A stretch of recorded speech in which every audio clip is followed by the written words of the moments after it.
Thank you very much, Honorable Speaker. Honorable Speaker, we are dealing with a sick economy. And this sick economy has to be fixed by us because that is the onus which is on us. We all know that our resource envelope is not as fat as we wanted it to be. Like other members said, we should cut our coat according to our size. Our debt status at the moment is here at our neck. That's why you look at the debt service, it's huge. It's taking a good chunk of our money. Therefore, how do we solve that? These differences are between our resource and our expenditure. This deficit, we can control it. But we have to be honest to ourselves if we want to control it. This is not about any government. This is about our country, the Gambia. Other countries have done it and we can do it with sacrifice. If you look at our budget from the GLF, 85% is all on recurrent, only 15% development. We cannot develop like that. We cannot develop like that. Very few people have opportunities to occupy places like what we are occupying today. As members of parliament, as members of cabinet, as directors, very few people compared to the larger number of the people in the country. Therefore, the solutions should be provided by us. And in providing the solutions, we must sacrifice.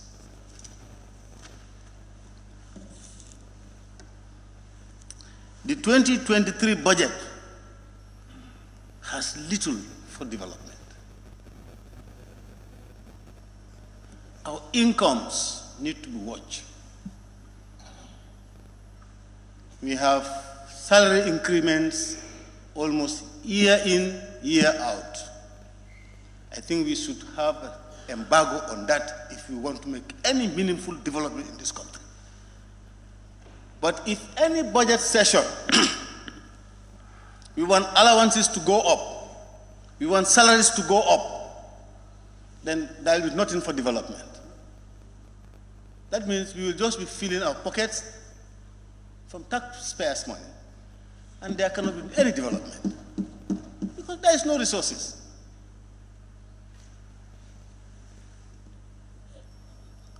Honorable Speaker, during our retreat, our expert gave us one example on the Minister of Basic Education, that 96% of their money goes to their personal emoluments, only 4% to develop the education sector of this country. We cannot. Education will go back, agriculture will go back, because these two are related. You are educated, you work and have productive produces. You don't have the knowledge, you cannot work, you cannot increase your income. So if our education goes down, agriculture will go down. Those who speak for agriculture, you must be in line with those who speak for education if you want agriculture to go up. But if 96% of that budget goes to only allowances and salaries, then the education also is not going to be developed, Honorable Speaker. This goes across the sectors, all the sectors, Honorable Speaker.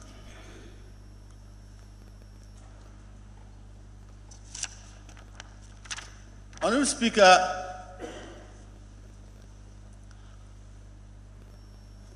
we budgeted for 3 new embassies. This is all. We need to look at our expenditures. If we cannot control our expenditures, we will not develop. Because any money the state have, we want to spend it on salaries and allowances. Foreign Ministry alone, in this 2023 budget, has more than $1 billion budgeted. You add 3 new embassies to that. My friend, where are we heading to? For some years here, we were calling for downsizing our foreign embassies. This is a small country. We cannot be in every country in the world. Even the developed nations, they don't have their embassies. We have a lot of ambassadors sitting in Dakar, taking care of more than 4, 5, 6 countries. Germany is under the embassy, Gambian embassy in Brussels. It just takes the ambassador a few hours to drive to go to Germany. Why do we need to open another embassy there? Just to increase our expenditure. We increase our expenditure, we do not have that resource envelope. So we'll just be going poor and poor and poor. We will never progress because we are spending too much and we are getting too little. And we don't care how we spend. This is what we need to watch. Honorable Speaker, we need to maintain the downsizing of the foreign embassies in the world. One ambassador can take care of 5 countries. It does not hold water to say that if you don't have an embassy in a particular country, you cannot get money from them. That does not hold water. Germany has been helping us for several years. Not a single ambassador there. So it does not hold water. It doesn't work like that. We are developing. If we want to reach where developed countries are, we must watch our expenditures. And watching our expenditures is we need to downsize these embassies. Honorable Speaker, salaries and allowances are on the increase all the time. It's another line of expenditure. We must watch it. The size of cabinet has increased to 21. It's also another expenditure. This small country, small economy, and we say we want to develop, increasing our expenditure, no resources at all. All our money, we take it from people's tax, and we don't care how we spend it. The size of these embassies should be downsized. The size of the cabinet has to be downsized. This is how we will go. We need to watch our salaries. We need to watch our allowances. Not year in, year out. Very well, the size of the parliament can be reduced. And what is wrong with that? Nothing, absolutely. All nominated members out. What is wrong with that? We need to downsize it. If we take the nominated members out, we are left only 53 constituencies. It's an unnecessary expenditure. You are very right, unnominated member, Deputy Speaker. Thank you for reminding me. Honorable Speaker, the office of the National Assembly. You look at the salary attached to the office of the Speaker. You look at members, you look at allowances in our budget. No, it's not reasonable. It's not reasonable if you want to make progress. If there are increments this year, we should leave it like that for 2, 3, 5 years before we get another increment. That way we can progress. But if we are increasing these things year in, year out, no, we will not progress. Honorable Speaker. Honorable Speaker,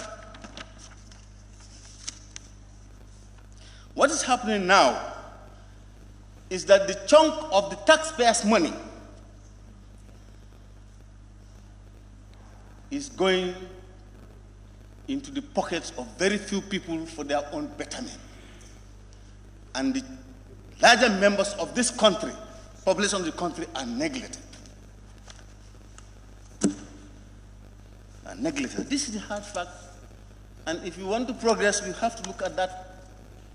We cannot continue like this if we want to progress. Mr. Speaker, we should not put too much burden on the sick economy. Like I said at the beginning, we have a sick economy. We are the people to fix it. And if we add more and more burden on it, it will die. And the way we are going, that's where we are going to. Every little resources is put into people's pocket as salaries, as allowances. It cannot be every year. if we are serious about the development of this country, and it is the responsibility of government to take a lead, we are part and parcel of the government. So the onus is on all of us. We are the authorities that will approve these proposals. If we approve it as it is, then we are part of the problem. We are not part of the solution. You need to watch when you go to the Committee of Supply. You need to be very careful, look at all these things, and make savings as much as possible.